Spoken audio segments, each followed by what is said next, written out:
Hi guys, yun, magandang hapon sa inyo. So, dito tayo ngayon sa bahay lang. Dito sa may baba, no? Sa may basement ng bahay namin. So, pakita ko sa inyo guys yung yung itong parang garden dito, no? Pakita ko sa inyo guys to. Ayan. So, yan. So, ito yung labas ng bahay namin. Gusto mo, papasin nyo yun. Tuntua si Lilo no? Kahit malamig yan, talagang enjoy na enjoy siyang maglalakad dito, no? Kasi dito lang yan guys, dito. Ito yung pinaka basement namin yan. So, pinakalabas yan. Paglabas mo yan, dito mo na yan makikita. No? Kaso nga lang sa ngayon, medyo malamig nga lang. So guys, yun, actually gusto ko lang din i-open sa inyo. Kasi meron nagtanong sa atin na na viewers din natin na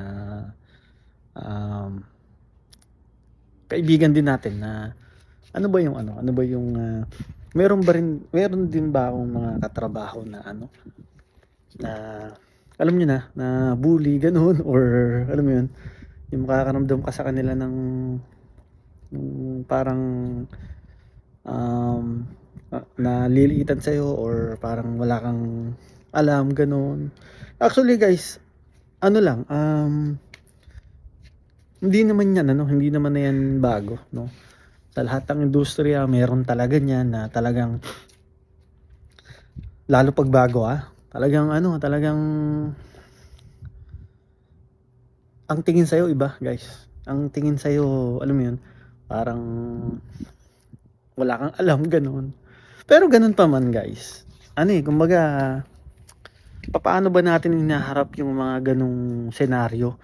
Or kung meron tayong mga katrabaho na ang tingin sa atin para tayong bata, ang tingin sa atin para tayong walang alam sa trabaho, ganun. So paano ba natin yan Actually yan, ilang beses ko na rin namang na-experience yan sa trabaho ko. Actually mga mga lokal yon, mga Canadian talaga. So may ilan talaga sa kanila na mabait naman talaga. Actually lahat naman sila mabait. Kaso nga lang syempre, talagang hindi mo maiwasan na maka-encounter ka ng ganung mga attitude or maka-encounter ka ng ganung senaryo, ganun. So guys, isa lang naman ang ginagawa ko. Pagka sa tuwing makakaranas ako ng ganun na parang ginagawa akong, sorry sa word, parang ginagawa akong tanga, no? Sa trabaho na tipong wala akong alam, ganun. Isa lang guys. Kumbaga, ang dahilan naman ng pagpunta ko rito, hindi naman sila, no? Ang dahilan ng pagpunta ko rito, syempre, para to pa rin yung pangarap ko, no? Actually, hindi lang sa akin. Syempre, pangarap natin lahat. So, hindi tayo para to pa rin yung mga ganung pangarap natin, no? So, ginagawa ko lang, iniisip ko na lang na gano'n. Kahit na medyo, alam mo yun, medyo makakaramdam ka talaga ng sakit, makakaramdam ka talaga ng parang minamaliit ka, gano'n. Ngayon lang ginagawa ko kasi, imbis na pag-aksaya mo ng oras, di ba? Huwag mo na lang pansinin kasi unang-una, ikaw rin naman ang mahirapan sa trabaho kasi alam naman natin na kapag medyo may kaalitan or kahit kung meron kang hindi ka kabate or kaunawaan sa isang trabaho, lalo't magkasama kayo sa isang trabaho, napakahirap kumilos talaga, no? So yun ang ginagawa ko guys.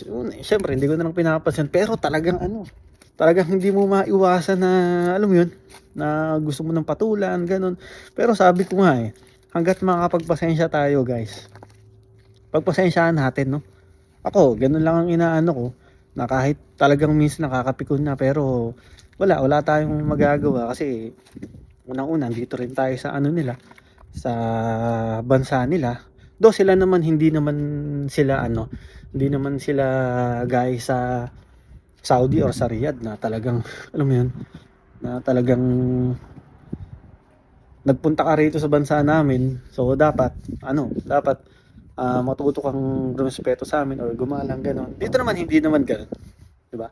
So yun lang ang ginagawa ko na hindi ko na nag-aaksaya ng panahon na talagang ang pasensya ko hinahabaan ko na lang, 'di ba?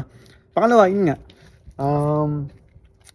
Pinagpapasensyahan ko na lang talaga sa abot ng aking makakaya na mapagpasensyahan sila, ganun. Yun lang inaano ko.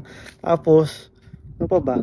So yun, syempre walang oras lang naman natin sila makakasama. So pagdating dito sa bahay yan, wala tayong ano, hindi naman natin sila makikita, no? So syempre, panghuli, syempre pagdasal na lang natin. No, ganun.